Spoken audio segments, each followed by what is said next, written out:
வணக்கம் சார். இந்த வணக்கத்தை முதல்ல யாரு சொன்னான்னு உங்களுக்கு தெரியுமா? தெரியலையே சார். தெரிஞ்சா கண்டிப்பா எனக்கு சொல்லுங்க. சரி, டாபிக் உள்ள போலாமா? போலாம் சார். உன்னை யாராவது நீ எல்லாம் ஆம்பளையான்னு கேட்டு உனக்கு கோவம் வந்துச்சுன்னா நீ ஆம்பளையே இல்ல. என்ன சார் பல்ல கடிக்கிறீங்க? கோவப்படுற மாதிரி தெரியுது. இல்லையே சார், கோவப்படலையே சார். உன்னை ஒருத்த நீ எல்லாம் ஆம்பளையான்னு கேட்டே உனக்கு கோவம் வரலனா அப்ப நீ ஆம்பளையே இல்ல. யோ, நான் ஏன் மாத்தி மாத்தி பேசுகிறேன்? இப்ப என்னதான் பண்ணுன்ற? நீங்க என்ன பண்ண நான் சொல்றேன். பணக்காரன் ஆகணும்னா பணக்காரனா வாழ கத்துக்கோங்க. நல்லா செலவு பண்ணுங்க. காசு இல்லையா கடன் வாங்கி செலவு பண்ணுங்க. அப்ப அந்த கடன் அடைக்க இன்னொரு கடன் வாங்க, அதை அடைக்க இன்னொன்னு வாங்க. டேய், அப்படியே கடன் வாங்கினே பண்ணிருந்தா காலம் ஃபுல்லா கடன்காரன் தானே இருக்கணும். எப்பறம் பணக்காரன் ஆக முடியும்? ஏன் சார் பணக்காரன் ஆகணும்னு ஆசைப்படுறீங்க? எல்லாருமே கடன்காரன் ஆகுங்க. அப்பதான் யார் காசு யாரு வாங்கினானே தெரியாம மொத்தமா கழிஞ்சிரும். கழிஞ்சிருமா? நீங்க நல்லா உத்து பாத்தீங்கன்னா தெரியும் என் சட்டையில பாக்கெட் இல்லன்னு. இப்ப என்னடா அதுக்கு?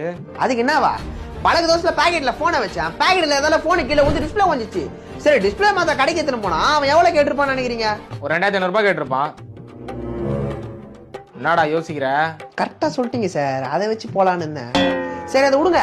நம்ம தமிழ்நாடு அரசியல் எந்த நிலைமையில இருக்குன்னு உங்களுக்கு தெரியுமா? தெரியாது. அப்ப தெரிஞ்சா கண்டிப்பா எனக்கு சொல்லுங்க.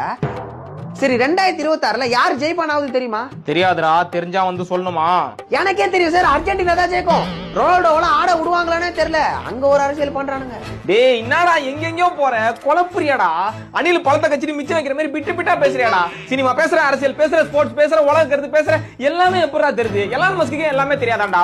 உனக்கு மட்டும் எப்படா எல்லாமே தெரியும்? சார், எனக்கு எல்லாமே தெரியும் சார். ஏன் சார் எல்லாமே தெரியும் நான் பார்த்தா உங்களுக்கு எல்லாம் பொறாமையா இருக்கு? டேய், உனக்கு எதுவுமே தெரியலடா. எல்லாமே தெரிஞ்ச மாதிரி நீயா நினைச்சிட்டு பேசுறீங்கடா? டேய், யாரா இவன்? எதுக்குடா அவனெல்லாம் கூப்பிட்டு வரீங்க? சார் ஏன் சார் கத்துறீங்க? சும்மா இருங்க சார். டேய், நான் வந்ததுல இருந்து சும்மா தான்டா இருக்கறேன். அவன் மட்டும் தான் நான் இஷ்டத்துக்கு பேசுறான். சார் அவன் பேசுறத சாதாரணமா கேட்டா சைக்கோ மாதிரி தான் சார் இருக்கும். நாங்க சாங் எஃபெக்ட்ஸ் எல்லாம் போட்டு பயங்கரமா காமிச்சிரோம் சார். இப்போ இவன தான் சார் பாக்குறாங்க. ட்ரெண்டிங்ல இருக்கா, கொஞ்சம் அட்ஜஸ்ட் பண்ணிக்கோங்க சார். சார், எங்க விட்ட? நீ எங்க ஊட்டியா? எனக்கு என்ன தெரியும்? உனக்கு எல்லாமே எப்படி தெரியும்னு கேட்டீங்க. உங்க யாருக்குமே தெரியாத விஷயம் எனக்கு ஒண்ணு தெரியும். சொல்லட்டுமா? சொல்றா. நானி படத்துல அந்த ஒரு கருத்து சொல்லுது. எடுத்த ராஜமணிக்கே தெரியாது, எனக்கு மட்டும் தான் தெரியும். சொல்லவா? சொல்றா.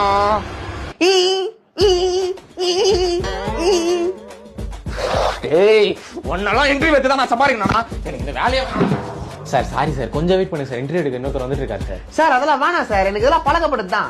நான் எதிர்க்க ஆள் இருக்க மாதிரி ஒரு ஸ்ட்ரெச்சா பேசிடுறேன். நீங்க கட் பண்ணி போட்டுக்கோங்க. சூப்பர் சார், போயிடலாம் சார். சார், அதாவது இந்த பிரபஞ்சம் எப்படி இயங்குதுன்னு பாத்தீங்கன்னா